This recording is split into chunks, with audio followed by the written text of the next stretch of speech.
for August wrap-up, Every Last Word by Tamara Ireland Stone. I didn't care for this one. I only gave it 2 stars. And it had poetry, which wasn't good. Main character was Samantha with OCD, who had obsessive thoughts, couldn't really control, and it was about her struggles in high school and how she tried to hide that from everybody so she wasn't herself, and then she made some changes that were positive changes, and you can look at my full review of this in another video. But for me, it was a ho-hum. Didn't care for it. This one, on the other hand, The Assassin's Blade by Sara J. Maas, was amazing. I wish I had read this before starting the Throne of Glass series, because some of the stuff that's in that series is referred to, that it was covered in this book. And it would be nice to go in having that background information, but you can do it either way. I'm just saying, I started the series first, and then I went back and read this. I am so glad I did, because this presents Selena in a more positive light. There's a lot of action in this one. She is assassinating people left and right in this, and she's standing up for what she believes in. It's so good. It's gripping, adventurous, and exciting. Pretty Baby by Mary Kubica. This book is a thriller, contemporary fiction, about a homeless teenager who was in a very bad foster care home and finally got out, has nowhere to go, and she has a baby with her. And so this nice lady who helps refugees and is a very compassionate person, she takes pity on her. She buys her dinner, she invites her into her home, and without consulting her husband or, 12-year-old daughter, preteen. It's a very sad book, and it goes back into the past to bring you up to date on both the lady who took her in and on the homeless teenager. Their stories are very sad, both of them. What happens is, strange. And it has a okay ending, so that saved it. But I don't know. It was okay. I liked it all right. I think I gave it 3 stars. Then we have this one. I love the cover. It's animals. I like animals. This is a fairy tale, kind of. It's Evertree, and it's book 7, Spirit Animals, by Marie Lu. I read it because of the cover and because of Marie Lu, who wrote the Legend series, which I loved. So this is, I think kids would like it better. I wouldn't recommend it to adults. It's about 3 or 4 kids who save the world and go on this big adventure with their spirit animals. We have a leopard, a wolf, a panda bear, and a big bird. There is an online game for this. It says unlock the game, discover your own spirit animal, and join the adventure at scholastic.com/spiritanimals. So you can find more information on that. Pretty fun for kids. I have 4 books I did this week. First one is Snow Like Ashes by Sara Raasch. This is her debut novel, and it is fantasy about this kingdom called Winter, who was overthrown by Spring, and now they're ready to fight back. They're trying to get their kingdom back. They have to get this broken neck locket that's supposed to bring their magic back for them. Each kingdom has a different type of magic.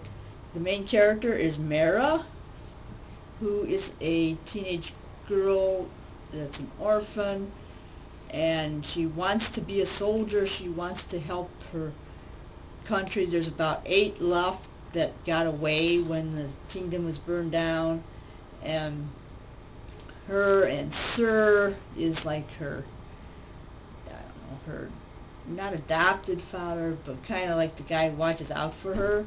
And then there's Mather, who she grew up with, and he's supposed to be the next heir to the kingdom once they get it back, but he's a guy, so that's not going to work because it's a girl kingdom.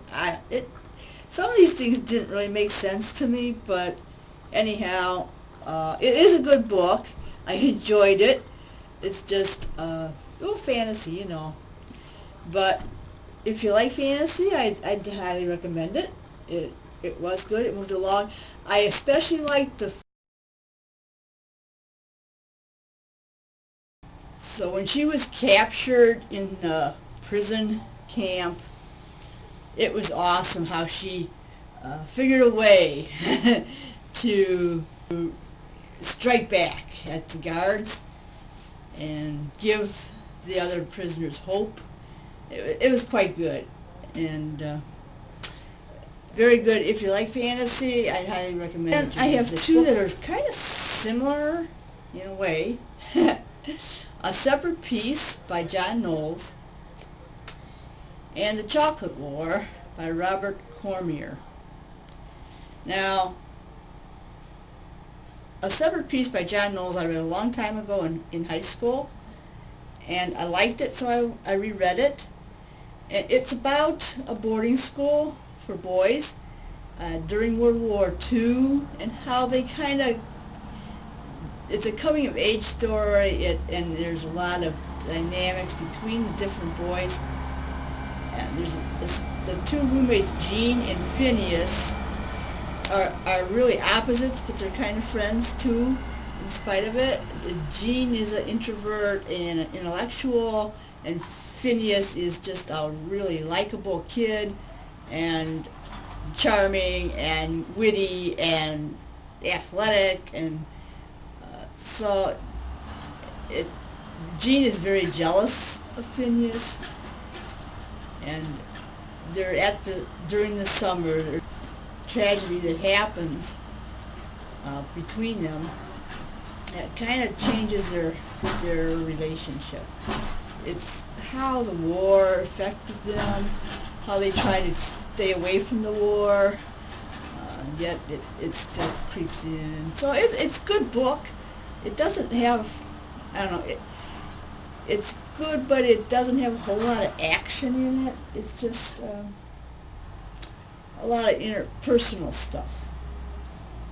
This is about a Catholic boys' school. It's not a boarding school, though. But again, there's a lot of things going on with the boys. And there's a secret society in this school that kind of rules. And they have their annual chocolate sale, and that's what this whole book is about this one kid refusing to sell the chocolates. And it's okay because once the secret society tells him to stop, but then when they tell him to start again, he refuses to do it. And so there's a big thing, and he puts his life in danger over it, and it shows like how greedy and cruel the kids can be. And Archie, the main character in here, he's the manipulator, and it's amazing how he can manipulate not only the boys, the other students, but also the teachers. And my husband read this in high school a long time ago, and so I decided to read it. It's very good. And then we have A Tale of Hope's Faith by Diane Weinmann. Now, the thing that makes this interesting is it's a nonfiction book about an animal communicator and her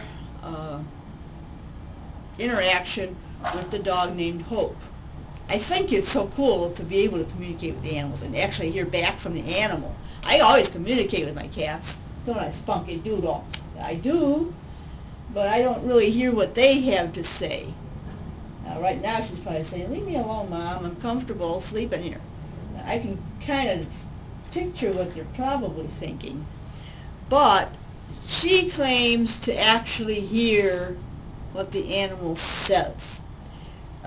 So it was interesting. I met her at the Department Animal Shelter, a fundraiser thing, and I had a chance to talk to her a little bit. So she recommended that I read her book to find out more how it works and stuff, and it does, but the book was a little boring for me. It went into alternative medicine.